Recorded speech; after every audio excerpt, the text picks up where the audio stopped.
Assalamualaikum warahmatullahi wabarakatuh. Yang terhormat Bapak Apoteker Hayul Fadli Magister Sains selaku dosen pengampu mata kuliah Botani Farmasi. Baiklah, di sini kami dari kelompok 7 akan mempresentasikan hasil dari diskusi kami, yaitu tentang organ generatif pada tumbuhan. Sebelumnya, izinkan kami untuk memperkenalkan diri.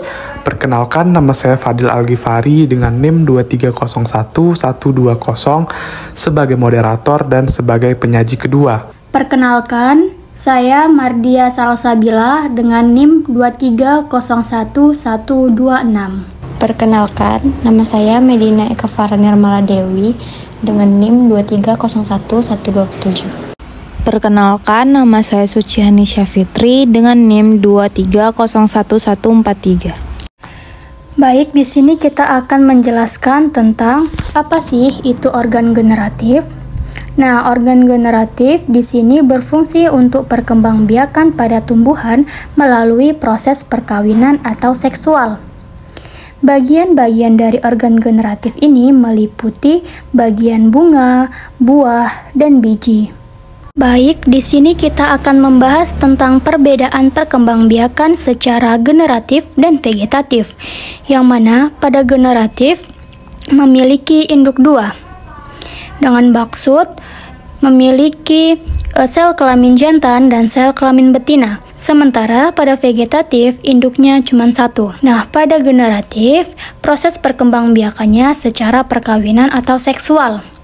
Biasanya, pada perkembangbiakan generatif melalui proses penyerbukan dan pembuahan, sementara pada vegetatif melalui proses aseksual atau tanpa perkawinan. Pada vegetatif ini biasanya proses perkembangbiakannya terbagi dua, yaitu vegetatif alami dan vegetatif buatan. Pada vegetatif alami, perkembangbiakannya secara tidak kawin pada tumbuhan yang terjadi dengan sendirinya, seperti akar tinggal, spora, tunas, geragi, dan lain-lain.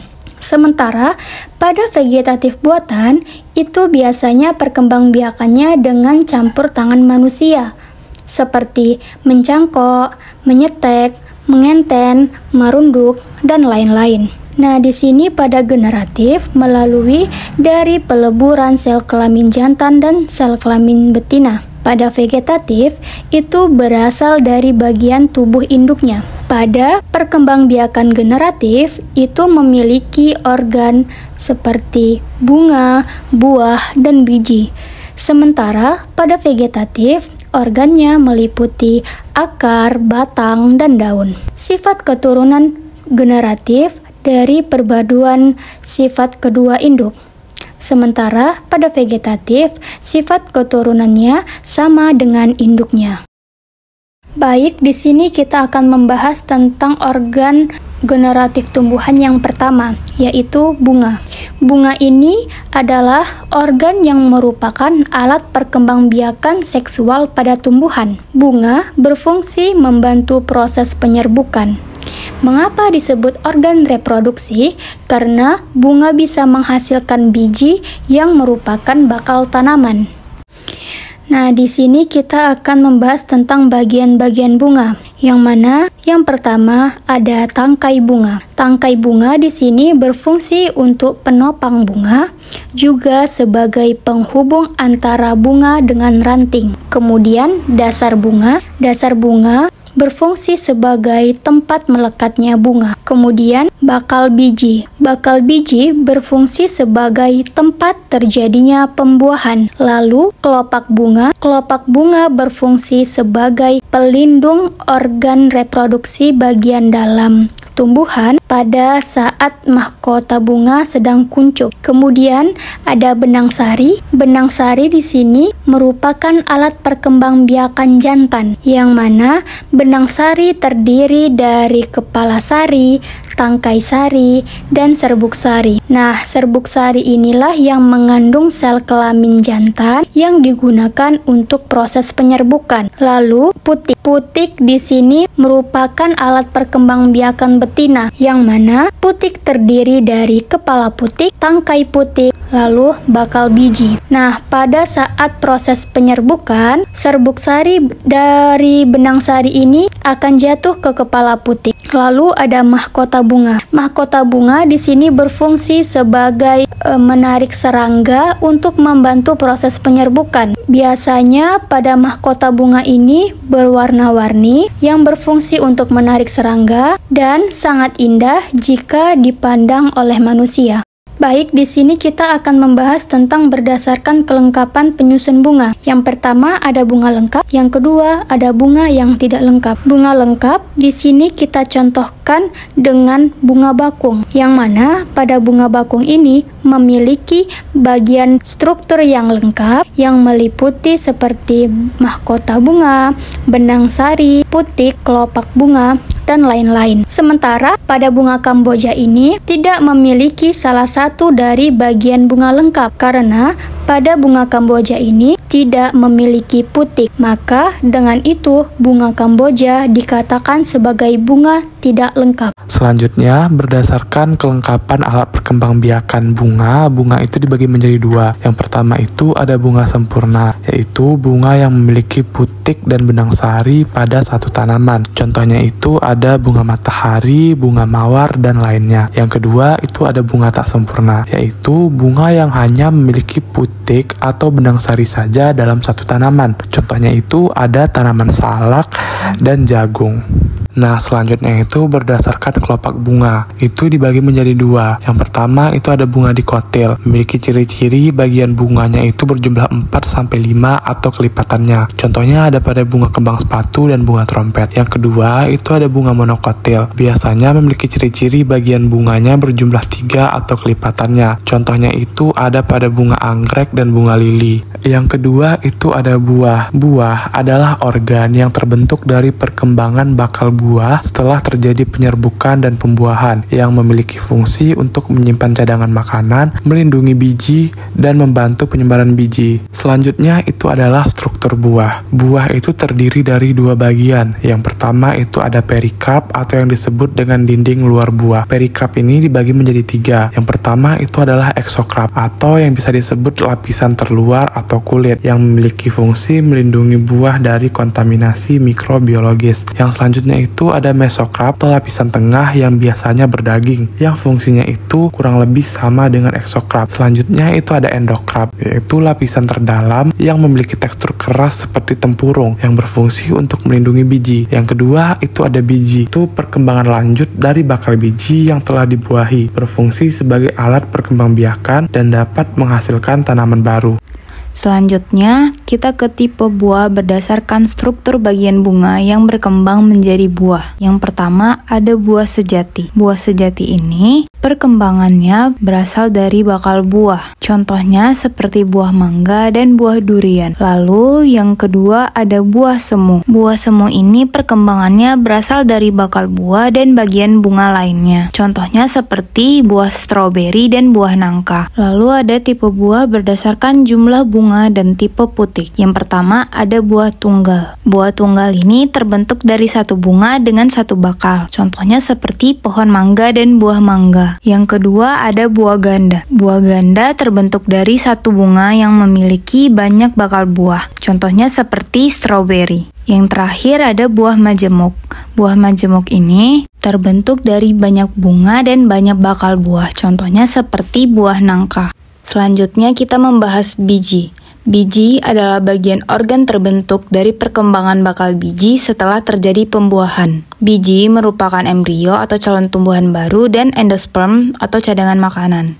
Biji berfungsi sebagai alat perkembangbiakan utama karena mengandung calon tumbuhan baru. Selanjutnya kita membahas struktur biji. Struktur biji memiliki 6 struktur. Yang pertama ada kulit biji. Kulit biji ini lapisan pelindung yang melindungi isi biji dari kerusakan mekanis, infeksi, dan kehilangan air. Lalu ada kotiledon. Kotiledon ini bagian isi biji. sebagai sumber utama makanan bagi embrio yang sedang tumbuh. Dia memiliki banyak nutrisi yang diperlukan sehingga tumbuhan dapat melakukan fotosintesis sendiri. Lalu ada radikula. Radikula ini akar utama yang tumbuh dari embrio. Dia yang bertanggung jawab untuk menyerap air dan nutrisi setelah biji berkecambah. Lalu ada hipokotil. Hipokotil ini bagian antara akar dan tunas. Dia yang membantu membawa kotiledon ke permukaan tanah selama perkecambahan dan pertumbuhan awal tanaman. Selanjutnya ada epikotil. Epikotil ini bagian antara kotiledon dan tunas. Dia yang membantu pertumbuhan tunas dan perkembangan bagian atas tanaman selama perkecambahan. Yang terakhir ada plumula. Plumula sebagai tunas awal yang berkembang menjadi bagian atas tanaman. Dia yang menyokong pertumbuhan batang dan daun untuk melakukan fotosintesis. Selanjutnya ke pembagian pada biji. Yang pertama ada biji terbuka atau gymnospermae. Yang kedua ada biji tertutup atau angiospermae. Biji terbuka biasanya terletak di permukaan kon atau cangkang seperti melinjo dan pinus. Sementara biji tertutup terdapat dalam buah seperti pepaya dan kacang kedelai.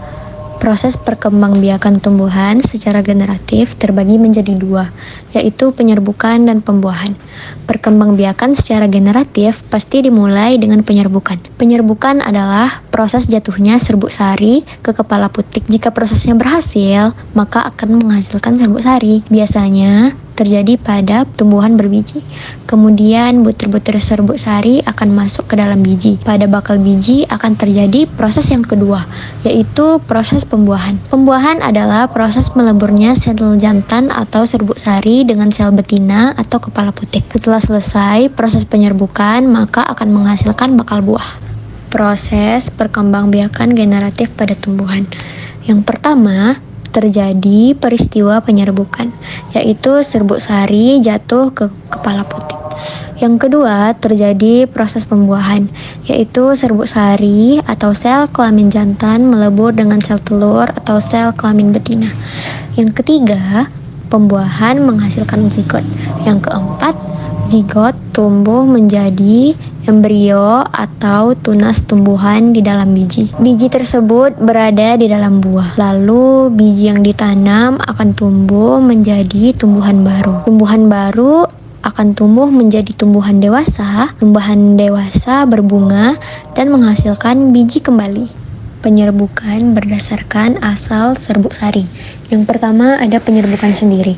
Penyerbukan sendiri ini akan terjadi hanya jika serbuk sari dan kepala putik berada pada satu tanaman atau bunga yang sama. Yang kedua ada penyerbukan tetangga. Penyerbukan tetangga merupakan penyerbukan yang terjadi jika serbuk sari dan kepala sari berasal dari pohon yang sama. Serbuk sari terbang ke kepala putik di bunga yang lain. Yang ketiga ada penyerbukan silang. Penyerbukan silang adalah penyerbukan yang terjadi ketika serbuk sari dan kepala putik berasal dari bunga dan tanaman lain, tetapi pohon atau pohon itu selalu dalam jenis yang sama. Dengan adanya penyerbukan ini dapat membuat karakteristik yang lebih kuat dari sebelumnya. Yang keempat ada penyerbukan bastar. Jenis penyerbukan yang terakhir adalah penyerbukan bastar atau hibridisasi. Artinya penyerbukan terjadi ketika serbuk sari dan kepala putik berasal dari bunga yang lain serta jenis tanamannya yang lain. Berdasarkan faktor penyebab sampainya serbuk sari di kepala putik, yang pertama ada angin. Dalam hal ini, angin juga dapat membantu proses penyerbukan dengan tiupan angin yang membuat serbuk sari mengenai kepala putik. Tumbuhan yang proses penyerbukannya dapat dibantu oleh angin adalah jagung, gandum, dan padi. Yang kedua adalah hewan. Hewan yang dapat membantu penyerbukan seperti kupu-kupu, kelelawar, burung, lebah, dan kumbang.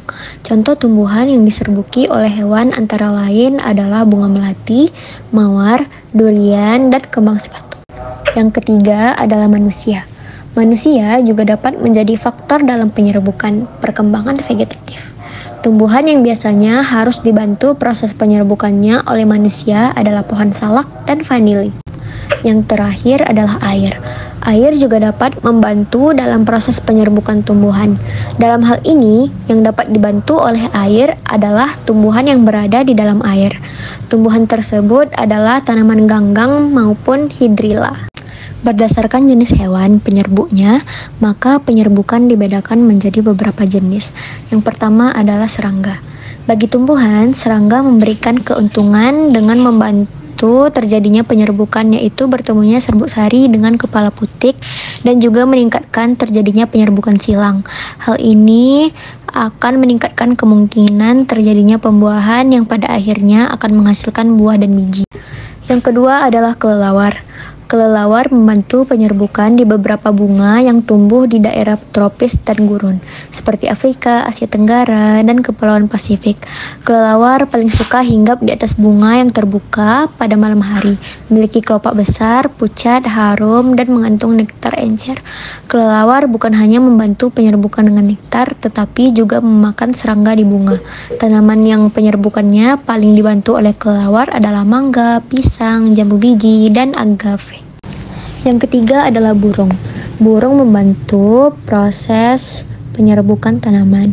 Ada sekitar 2000 spesies burung yang memakan nektar, sehingga membantu mengangkut serbuk sari sampai tingkat tertentu. Bunga yang penyerbukannya dibantu oleh burung adalah yang memiliki kelopak melengkung, penyangga yang kuat untuk bertengger, warna cerah, dan nektar yang terletak jauh di dalam kelopak. Yang keempat adalah siput. Malakofili adalah penyerbukan yang terjadi dengan bantuan siput. Siput biasanya menjadi polinator bagi bunga yang memiliki putik dan kotak sari yang posisinya hampir atau sama tinggi. Siput akan merambat pada permukaan bunga, membawa serbuk sari yang menempel di tubuhnya yang berlendir dan mengantarkan pada putik. Baiklah, itu tadi materi kami tentang organ generatif pada tumbuhan. Saya harap teman-teman sekalian dapat mengerti dan dapat memahami makna dari video yang telah kami sampaikan. Baiklah, kami undur diri. Mohon maaf atas segala kekurangannya. Assalamualaikum warahmatullahi wabarakatuh.